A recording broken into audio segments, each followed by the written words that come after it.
Hello friends, Radhe Radhe. आज good morning. आज मैं एक कहानी शेयर करूंगी। भगवान श्री कृष्ण ने सांदीपनि ऋषि से विद्या अध्ययन किया था।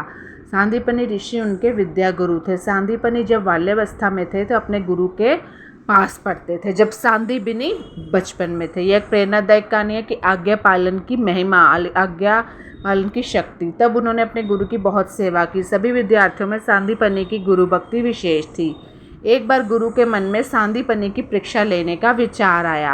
अब जो सांदीपनि का बाल्यावस्था के बारे में बता रहे हैं, ठीक है। उस समय उनका बालक बाहर खेल रहा था, तभी सांदीपनि अपने कुछ मित्रों के साथ वहाँ से गुजरा। गुरुजी ने सांदीपनि को अपने बालक की ओर इशारा किया, तो इशारा करके उन्होंने उससे कहा कि इसको कुएं में डाल दे। सांदीपनि ने गुरु की आज्ञा का पालन किया और बालक को उठाकर कुएं में डाल दिया। जब उस बालक को कुएं में डाल दिया तो क्या होता है कि जो बाकी विद्यार्थी होते हैं ना, वो क्या करते हैं, जब बालक को कुएं में डालने लगा तो कुएं का जल नज़दीक ही था, तभी विद्यार्थी जो थे कुएं में कूद गए और बालक को बचा लिया। अब जो विद्यार्थी थे सांदीपनि इसको मारने लगे, भी तूने बालक को कुएं में कूदने के लिए धकेल दिया। सांदीपनि ने उनकी मार सहन कर ली, लेकिन किसी को नहीं बताया कि उससे गुरुजी ने कहा था। गुरुजी ने विद्यार्थियों को रोका कि इसे मत मारो, यह तुम्हारा गुरु भाई है।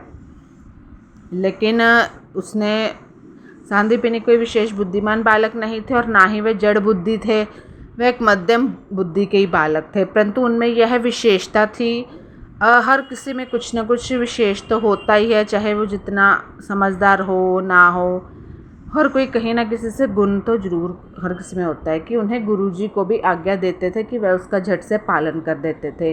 उन्हें यह ज्ञात था कि श्रेष्ठ पुरुषों की सबसे बड़ी सेवा उनकी आज्ञा का पालन करना है। जब गुरु जब विद्या देते हैं, उनकी आज्ञा का पालन ही किया जाता है। आज्ञा का पालन करने से उनकी शक्ति हमारे अंदर आ जाती है। इसलिए सांदीपनि अपने गुरु की हर एक आज्ञा का पालन करते थे। ये नहीं दिमाग लगा के कि चलो गुरुजी से वार्तालाप करनी, तर्क वितर्क करने। जब विद्या अध्ययन समाप्त हुआ तो सभी शिष्य अपने अपने घर चले गए। उनमें से कई विद्यार्थी अच्छे अच्छे पंडित बन गए। सांदीपनि भी विद्या अध्ययन कर चले गए। अब क्लास में सबको विद्या तो एक जैसी ही मिलती है, कोई बहुत बढ़िया बन जाता है, कोई मध्यम बन जाता है और कोई बिल्कुल नलायक रह जाता है। ऐसी थोड़ी सी का एक दिन गुरुजी बहुत बीमार पड़ गए। उनकी बीमारी का समाचार सुन सभी शिष्य उनको मिलने के लिए आश्रम आए। गुरुजी के शरीर छोड़ने का समय आ गया, मतलब मृत्यु को प्राप्त होने लगे। तो उन्होंने अपने शिष्य को कुछ न कुछ वस्तुएं दी। तो किसी को पंच पात्र दे दिया, किसी को आमचनी दे दी, किसी को आसन दिया और किसी को माला दे दी। अभी वो जाने वाले हैं तो इन चीज़ों का क्या करेंगे। तो गुरुजी ने अपने शिष्य को बुलाया कि इस तरह सब कुछ एक भेंट के रूप में कह लो कि सब चीज़ें दे दी। शिष्य ने उन वस्तुओं को गुरु महाराज की प्रसादी मानकर बड़े आदर के साथ ले लिया। लेकिन सांदीपनि भी गुरु से मिलने उनके आश्रम में पहुँचे थे।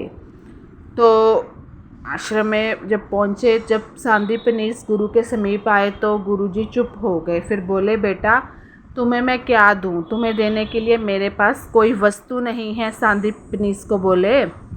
तो देखते हैं अब जो सांदीपनि है उसका क्या रिएक्शन होता है। तेरी जो गुरु भक्ति है, गुरुजी कहते हैं उसको, सांदीपनि को, उसके समान मेरे पास देने के लिए कुछ भी नहीं है, परंतु मैं तुझे आशीर्वाद देता हूँ कि त्रिलोकीनाथ भगवान तेरे शिष्य बनेंगे, अब तीनों लोकों के स्वामी। बाद में इन्हीं सांदीपनि के पास आकर भगवान श्री कृष्ण शिष्य बने। जय श्री कृष्ण। राधे राधे।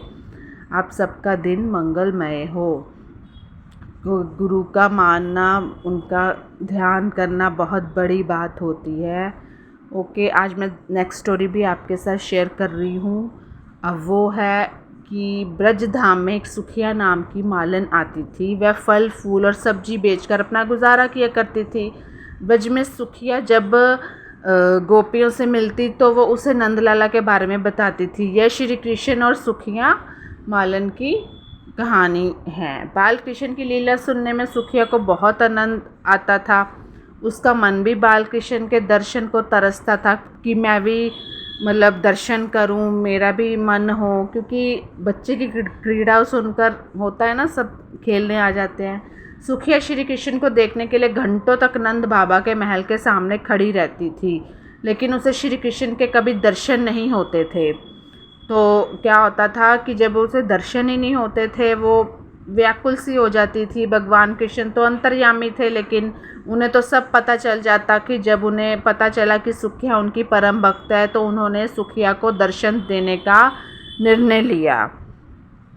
जब उनका अगले दिन सुखिया ने नंद महल के सामने आवाज़ दी कि फल ले लो, फल ले लो, तो सुखिया की आवाज़ सुनकर श्री कृष्ण दौड़े चले आए। नंदलाल को अपने सामने देखकर सुखिया की खुशी का ठिकाना ना रहा। वो लोग बहुत खुश हो गई। कहाँ उनसे मिलने की जिज्ञासा थी, तो कृष्ण जी ने उसका मार्ग बना दिया। सुखिया ने नन्हे कृष्ण को बहुत से फल दे दिए कि फल खा लो, जैसे हम बच्चे को टॉफ़ी वगैरह दे देते हैं। तो सुखिया ने ऐसे ही कृष्ण जी को फल दे दिए। उसके बाद क्या होता है, फल की कीमत चुकाने के लिए कृष्ण जी बार बार महल के अंदर जाते और मुट्ठी में अनाज लाने की कोशिश करते, लेकिन सारा अनाज रास्ते में ही बिखर जाता था। वो इसलिए बिखर जाता था, उनकी छोटी सी मुट्ठी, बाल बच्चों की छोटी सी तो मुट्ठी होती है। सुखिया को भगवान कृष्ण 2-4 दाने ही दे पाए। सुखिया के मन में इस बात का कोई मलाल ना था। वह तो बहुत खुश थी कि आज उसने अपने हाथों से भगवान को फल दिए और उन्होंने वो फल खाए, कि उनके श्री कृष्ण की सुखिया खुश थी कि उसको दर्शन हो गए। उसके लिए यही बहुत बड़ी बात थी। सुखिया मुस्कुराती हुई अपने घर पहुंची।